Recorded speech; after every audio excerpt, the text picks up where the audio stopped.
Dear students, in the last module, we studied about the characteristics of computer crimes. After studying this module, you shall be able to know about the different types of computer crimes on the basis of role of computers, based on breaches of security and based on their effect.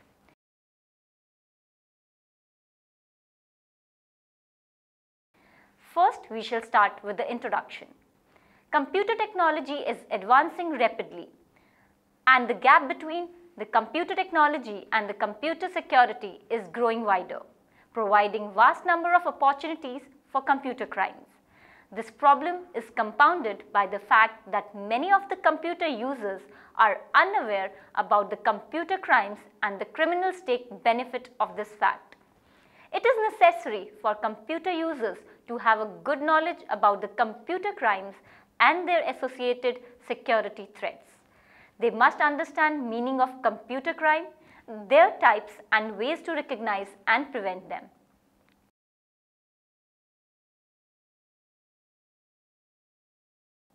Next is classification of computer crimes. Computer crime comprises of wide array of activities. It includes crimes that affect a computer directly and crimes that are facilitated by computer or the network. Now we shall see the classification of computer crime. It is based on the role of computer, based on security breaches and based on their effect. Now, based on role of computer crime, it can be a victim of crime, it can be used as a tool of crime and as a witness of crime. Next, based on security breaches, it can be a breach of physical security or breach of personal information, or it can be breach of data or the breach of operating system. Next is based on their effect on the computer aided system, effect on an individual, effect on society and corporate, and effect on the national security. Now, based on role of computers, the computer crimes could be classified on the basis of the part played by the computer in perpetrating crime. The computer may be considered as a victim of crime, as a tool of crime, or an evidence of crime. Computer as a victim of crime. A computer can be a target of offense where it becomes a victim of offense. The computer is subjected to physical damage or theft. In such conditions, the computer's confidentiality, integrity or accessibility is attacked. The information stored or the facility provided by the victim is stolen or crippled and damaged. Such crimes involve disrupting the function of computer systems or computer networks, corrupting the operating system and programs, theft of data, intellectual properties violations and blackmail using personal information hacked from the computer system.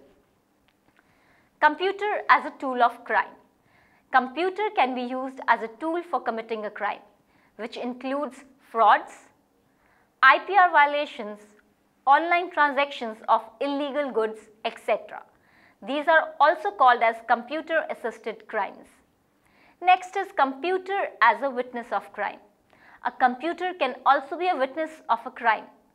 Such a role pertains to money laundering, illegal banking transactions, bulletin board system, and storage of drug trafficking transactions records. A computer system might be used to identify information which assists the criminal in commissioning the crime. Next is the classification based on breaches of security. First is breach of physical property. Physical security is concerned with physical protection of the computer equipment, computer media and deliberate attacks. In this, first is dumpster diving. Dumpster diving or trashing is the simplest type of security attack, scavenging of resources that has been thrown away. This type of attack is not prohibited in any evident way. Dumpster diving is also unique to computer facilities. All types of delicate information turn up in the waste, and an industrial detective through the years has used this technique to get information about their challengers. Computer facilities are especially good places for scavengers who are looking around for information that might assist them to enter a system. In the system itself are files that has been removed, but that haven't actually been erased from the system. Electronic trashing is easy because of the way the systems typically delete data. Usually, deleting a file, a disk or a tape doesn't actually delete data, but simply rewrites the header record.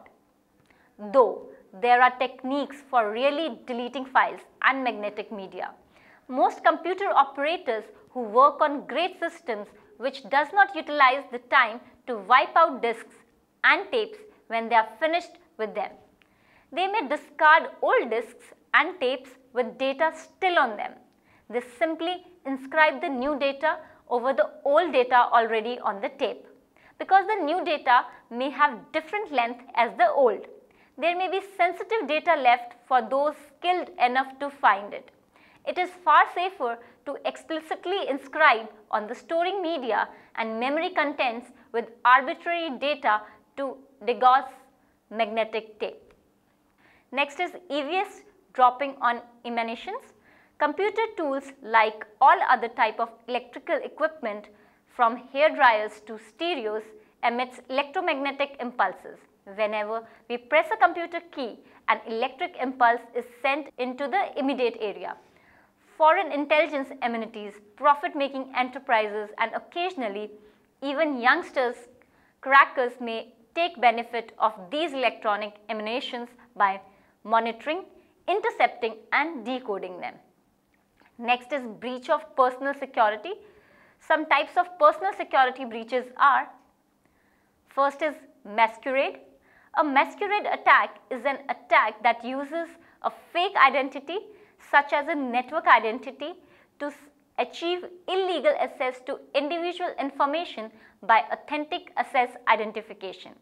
If an approval process is not completely secure, it can become enormously susceptible to a masquerade attack. Masquerade attacks can be committed by stolen passwords and logins, by tracing gaps in programs, or by discovering a route around the verification process. The attack can be triggered either by someone within the organization or by an outsider if the organization is connected to a public network. The quantity of access masquerade attackers get influenced by the level of authorization they have succeeded to attain. As such, masquerade attackers can have a full smorgasbord of cybercrime opportunities. If they have gained the highest access authority to a business organization, personal attacks, although less common, can also be harmful. Most destructive of all, a masquerader can pretend to the outside world that he is the victim, thus damaging the reputation as well as the data. Next is social engineering. The fundamental principle behind social engineering is that it can be easier to fool individuals than to hack into computing systems by force.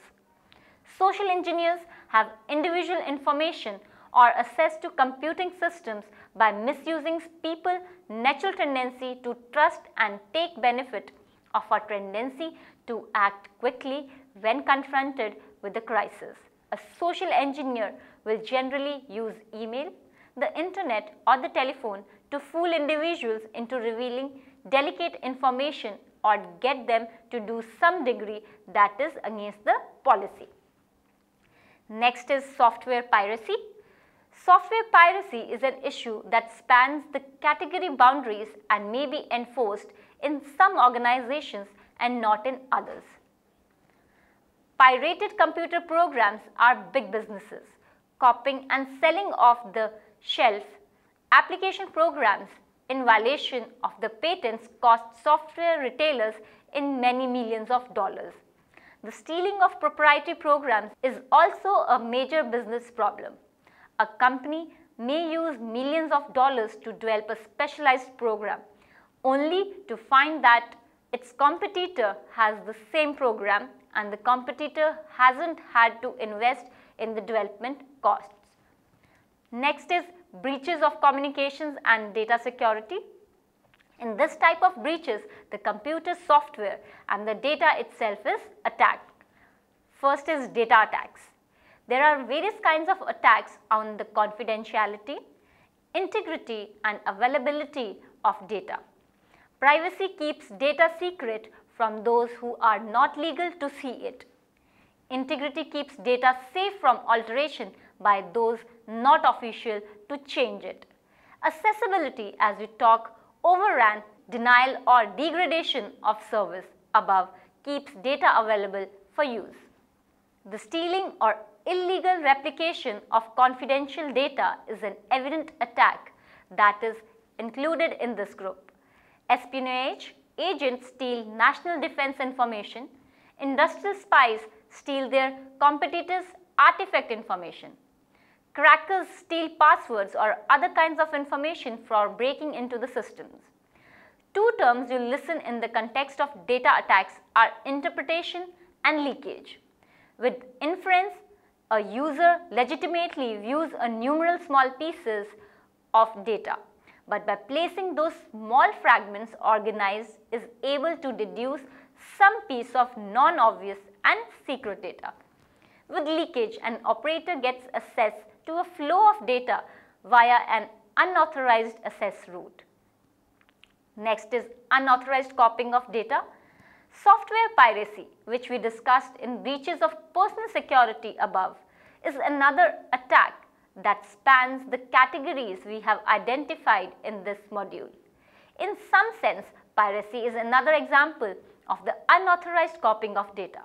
The methods for detecting and preventing such a crime are the same whether the copied data is national defense plans, commercial software or sensitive corporate or private data.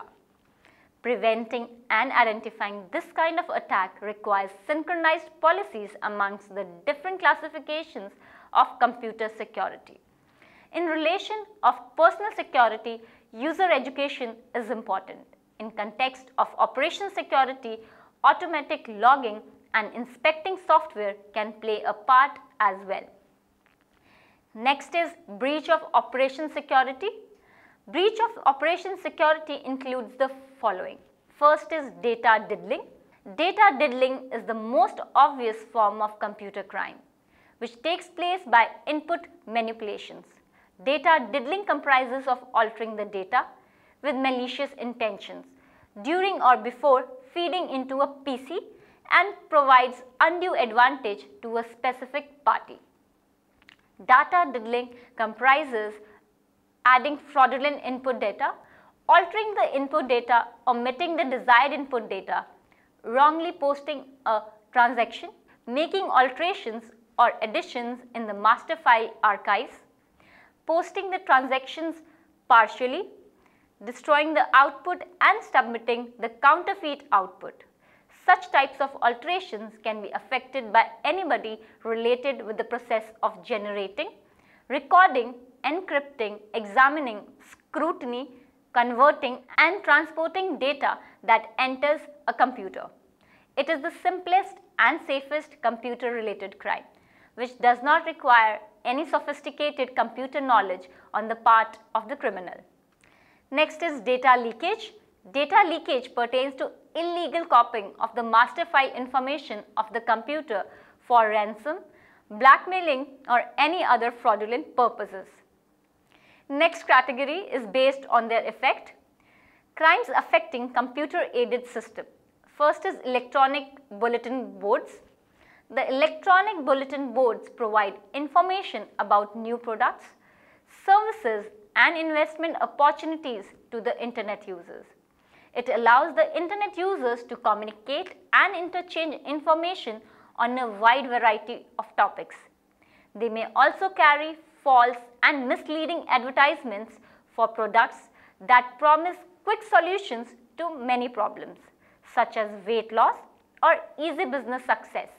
Hackers may also use the bulletin board to exchange information, which is helpful in perpetrating criminal acts on a computer system.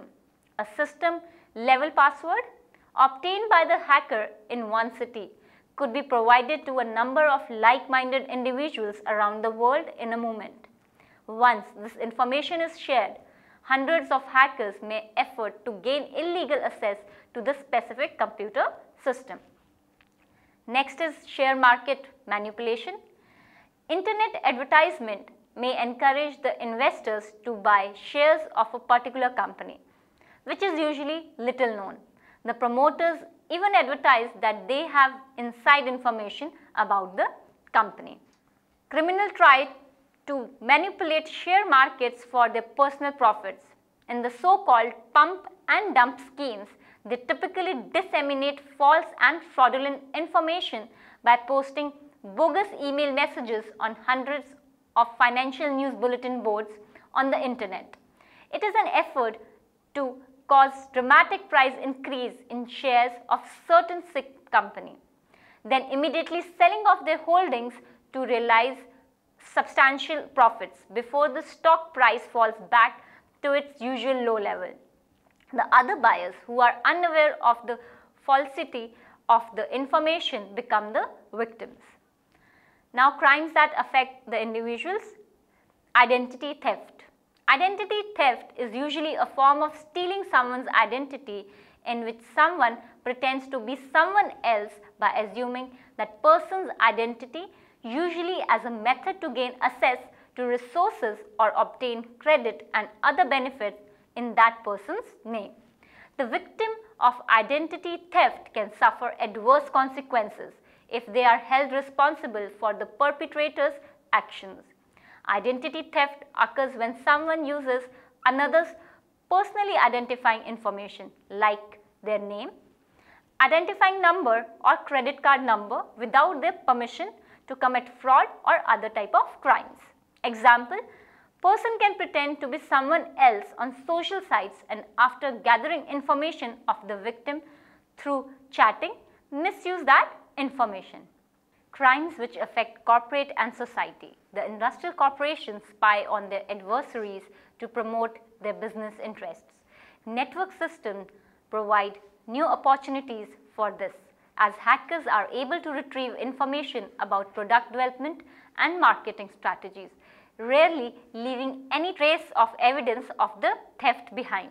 Crimes that affect society like child pornography is illegal both on and off internet.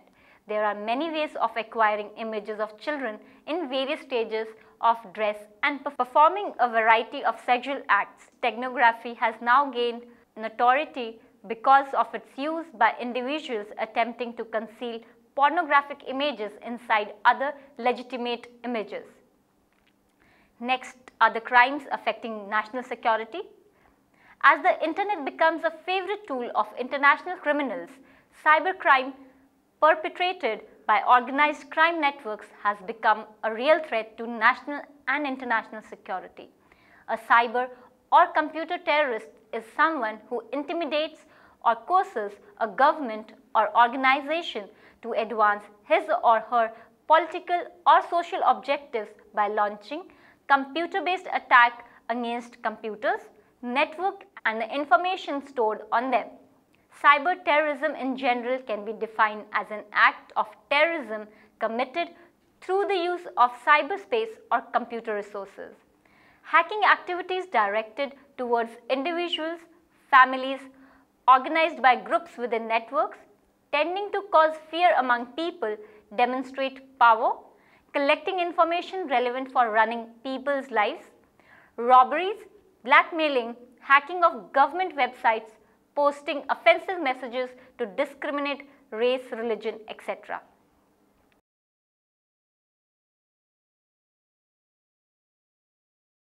Now we shall go through some case studies in Indian scenario. First, the bank NSP case. The bank NSP case is one where a management trainee of the bank was engaged to be married. The couple exchanged many emails using the company computers. After some time, the two broke up and the girl created fraudulent email IDs such as Indian Bar Associations and sent emails to the boy's foreign clients. She used the bank's computer to do this. The boys' company lost a large number of clients and took the bank to court.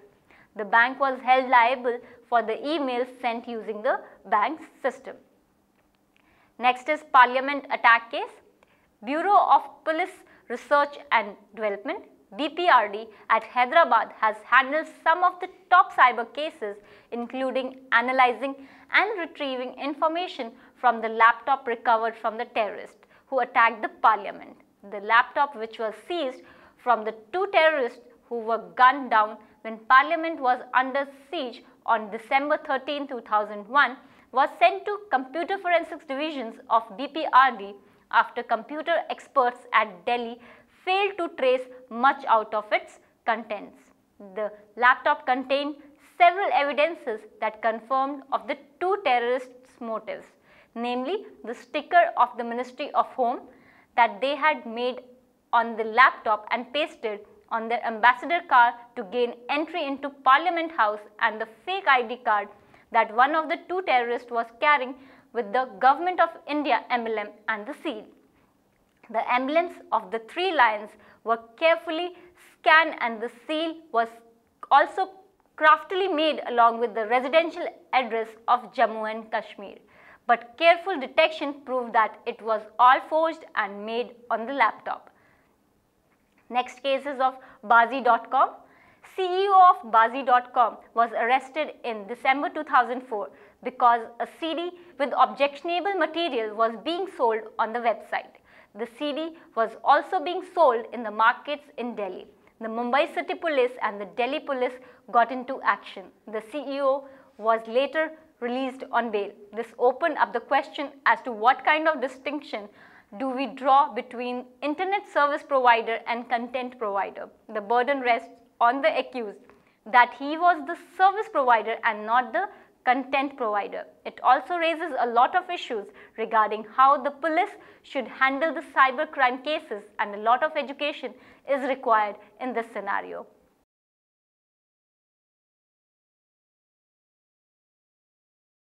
We shall end this module with a summary.